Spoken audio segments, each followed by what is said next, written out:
All right, folks, let's get started. Let's get some work done on our mind, body, and business. Harvest Coach Daryl here, out here in San Diego area. Let's get started. All right, thanks for joining me. Appreciate you all being here.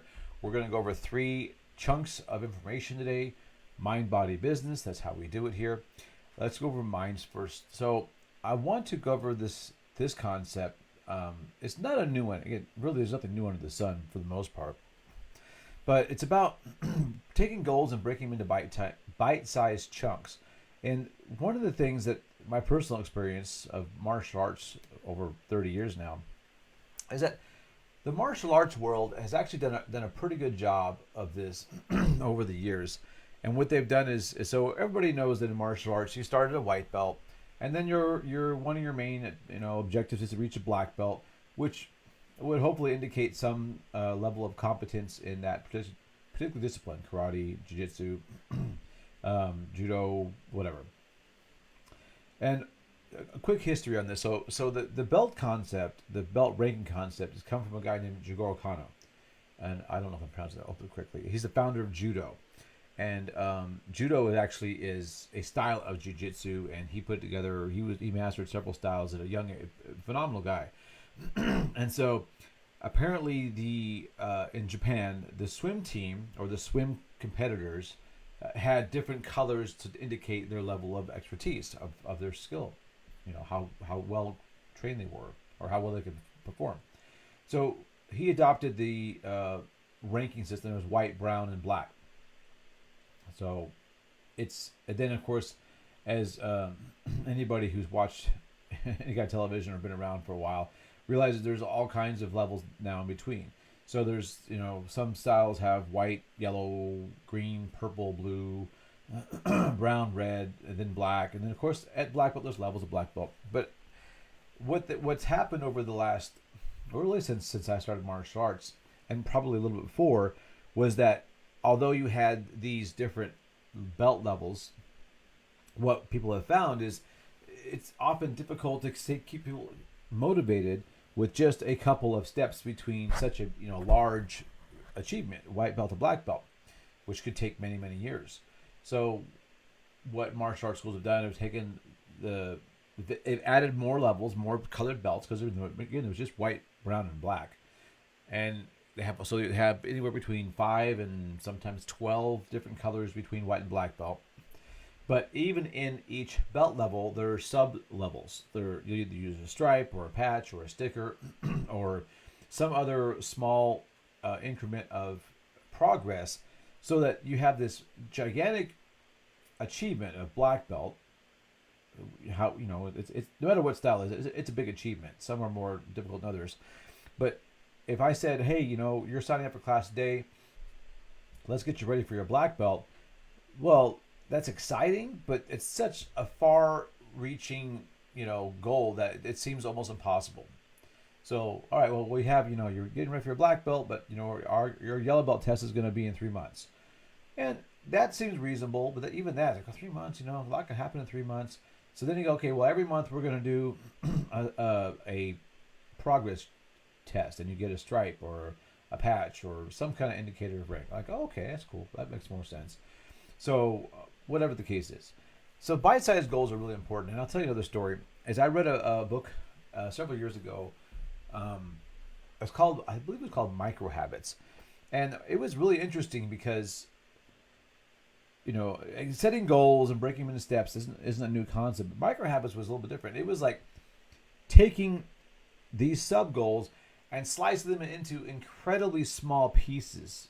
For something like, I'm going to. So one of my favorite examples, and I think it was in the book, was that getting into a fitness program. You're going to get regular. You can go to the gym. You can do this exercise program. So maybe a trainer or you picked up a program online, and like, well, let's just say you just drive to the gym parking lot, and that's it. So although you didn't really accomplish much in the way of working out, it's a significant step towards that goal. You've actually got to the gym. So it seems a bit silly on the surface, but I like the concept of of taking their goals, especially for people who don't have a lot of intrinsic motivation, and a lot of people don't, is now you are taking such a tiny, tiny forward step that it's almost impossible to fail. And that was the premise of this book, was that if you make these micro goals, or I think it's what micro habits, I believe is what it's called, micro habits, and you make them so easy and so almost, idiot proof, that your success rate will go up. And I think there's a lot of validity to that. And this is where, in the martial arts world where I'm from, this is where I've done systems where literally every day, a kid would earn a stripe. There was literally a lesson in every class, and at the end of the class, if the kid learned the lesson, they would get a stripe for that day. You put a stripe on their karate belt, and that works fine. It's logistically for me, when as I'm running a martial arts school, just because that's where I'm familiar with. There could be other jobs that are similar to this. When you make so many rewards, and you are so overly enthusiastic about rewarding these, I guess that would be a micro habit. It gets to be pretty labor intensive. Now, maybe the juice is worth the squeeze.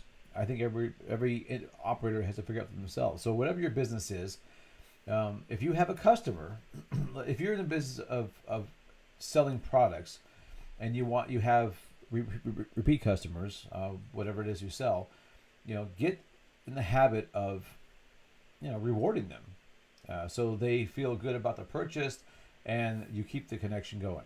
So the topic I want to go over on this problem with the mind is whether it's you're selling stuff for your customers, you're doing it for yourself, you're trying to get your own goals going, maybe goals to open a business or open a second location, but take the big goal, and break it into chunks, and each chunk is going to have a timeline. So you have a sub goal, because a goal without a timeline is just a wish. And you have that. Then each of those sub goals, put a micro goal in there. So you have an action plan. This is what all you're really doing, is you're developing an action plan. But make it as small as it needs to be for you. Maybe you are so motivated and so gung-ho, you can take a 2-year goal and break it into 3 pieces, and you're good. My experience is that most people are not that motivated intrinsically. So they would be better served by taking, let's say, a 2-year goal. Let's say you want to open a second location, or you want to achieve a degree, or you want to lose a certain amount of weight. Take a 2-year goal and break it into, I would say, monthly goals, and maybe even weekly goals. I think daily might be necessary in the beginning. I think that'd probably be a bit much in the long run. However, like in the Harvest coaching, we do every week, we do a Combine method where we map out our week, put the 5 most important needle moving actions. Then we have our daily actions that are our to-do list. So that's how we do it on Harvest coaching, and it works extraordinarily well. All right, let's move on to our next topic. So micro goals, micro habits, little bite-sized chunks, however you want to phrase it. So as we move on to body, I'm going to talk about this for a minute. And this is we'll get into a little bit of nutrition stuff. I get a lot of questions on what is the best kind of diet to follow and exercise programs, and the truth is most of them have some merit. I'm going to make it really simple, because I like to make it as simple as possible. Kind of going back to our first topic, I don't want to introduce a lot of difficulty into the process. So the fewer steps you have to take, the easier it is to get there. The most important nutrient to consume in your diet, if you're in your eating lifestyle, however you want to phrase it, is protein, and there's a couple of reasons for that. One is that is the building block of all tissue. I think most people kind of understand that. 2, it's relatively satisfying as a nutrient, which means your body keeps the hunger, pains farther apart, and that's really important for a proper nutrition. This is one of the reasons why Americans have a problem, is they tend to have a diet that's very high in carbohydrates, very high in fat, relatively low in protein, and it keeps the high carbohydrate content keeps the hunger in short bursts, so you tend to overeat. There's lots of other reasons for that too. That's one of the reasons. So protein is important. to keep you full, but most importantly, it's a quality nutrient that you need to build muscle, maintain your body's cellular network, keep the machine in good function. A lot of, especially female clients I work with, are very protein deficient. So when they do exercise, they end up becoming what's called catabolic.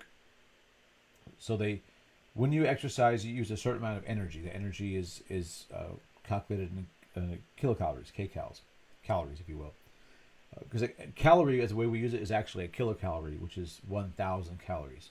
A calorie is a unit of energy enough to raise 1 cubic centimeter of water 1 degree Celsius. Stuff you probably don't need to know in everyday life, but that's how we factor it.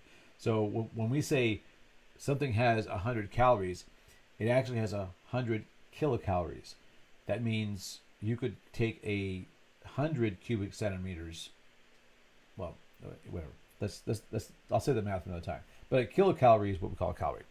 So those units of energy, it takes X amount of kilocalories to perform a function. Let's say you jog for a mile and it takes 120 kilocalories. Well, that energy can come from your conversion of body fat to energy, which is what most people are trying to achieve. But if you don't have enough of that, or you overload the muscles and they are broken down, because every activity breaks down muscle to an extent. Obviously, like lifting weights breaks more muscle down than walking, but there still is a cost to that. Protein is what's used to rebuild the muscles. If there's not enough if there's not enough nutrition and protein to rebuild the muscles and spare the lean tissue, it will be used for energy. And if that happens, you start losing lean muscle mass. And the problem with losing lean muscle mass is, first of all, aesthetically, it's not as appealing, because then you start looking less shapely. Your muscle tone drops. Secondly, the less lean muscle mass you have, the lower your basal metabolic rate is, which means any extra calories you eat go converted to body fat. And if you are losing your basal metabolic rate, it takes less calories to go over that limit. So basically, it means it makes it easier to gain fat, and protein will help spare that. So for the biggest reason, just make sure you have enough protein to, spare your muscles from being wasted away, and you can actually rebuild the muscle damage that you get from everyday activity, especially vigorous activity.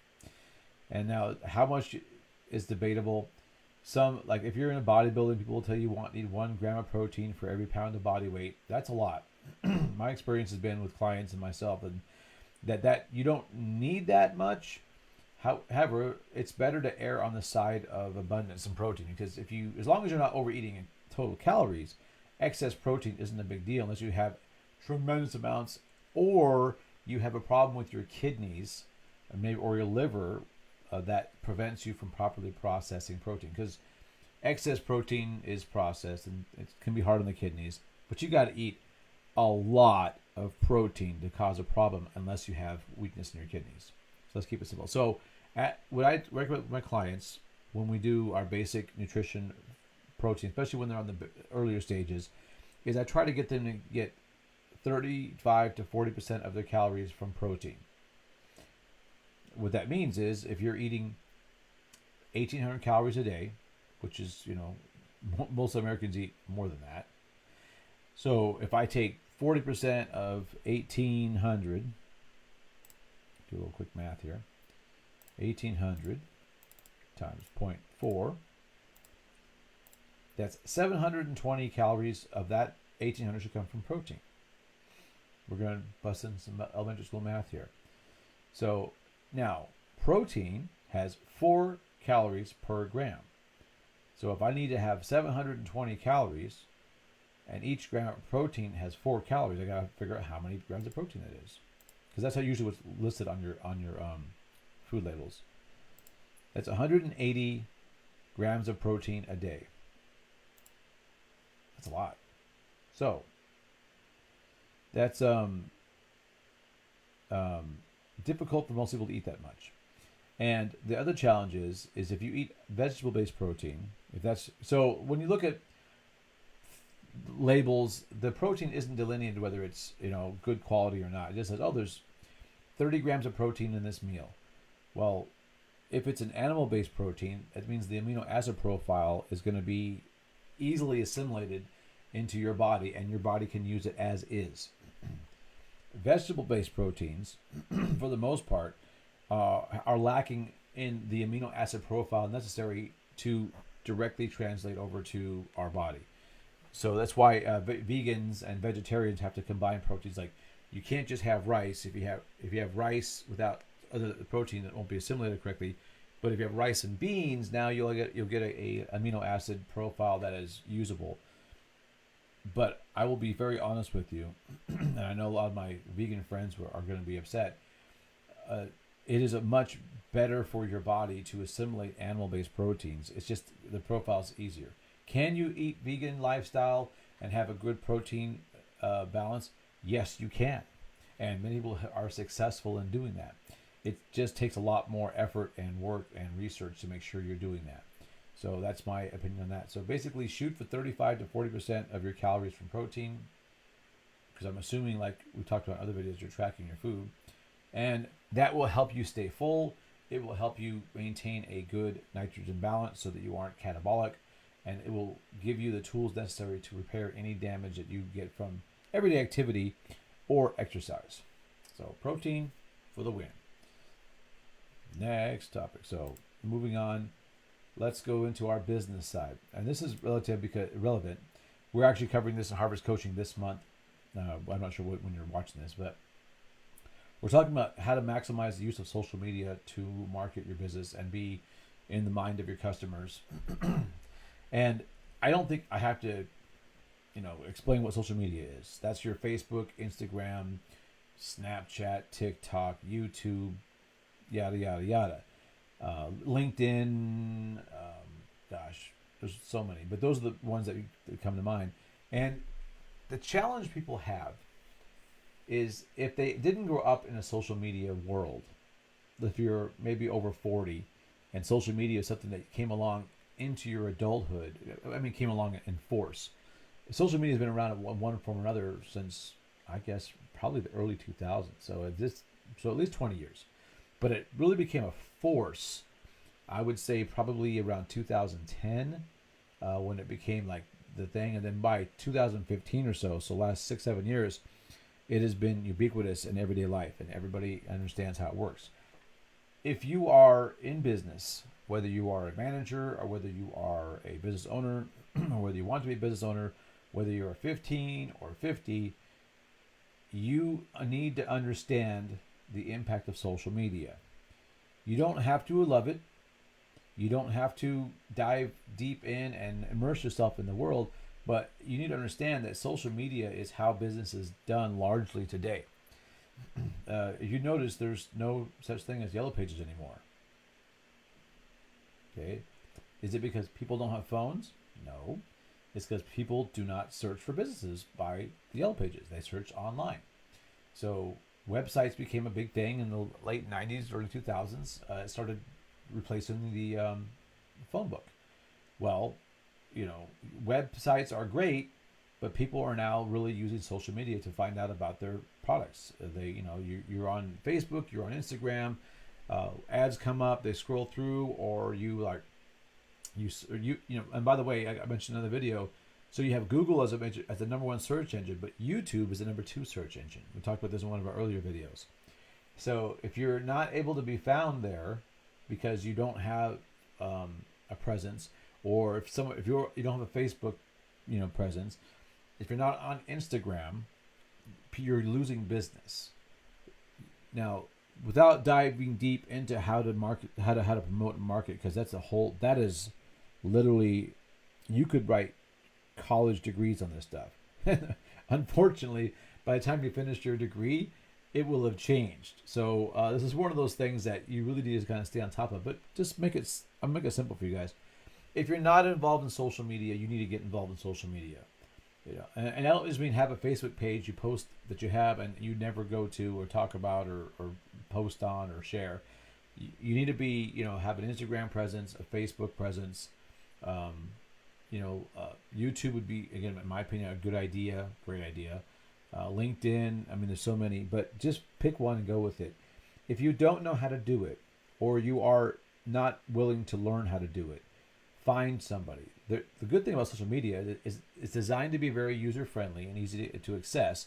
So you can probably find somebody like a young person who grew up in the social media world, and they can help you with that. So those are my recommendations on that, guys. So let's just review today. Our our mind exercise was to understand the breaking down of goals into bite-sized chunks, and then even micro-sized chunks. That's going to be helpful, especially if you are not a highly motivated self-starting individual.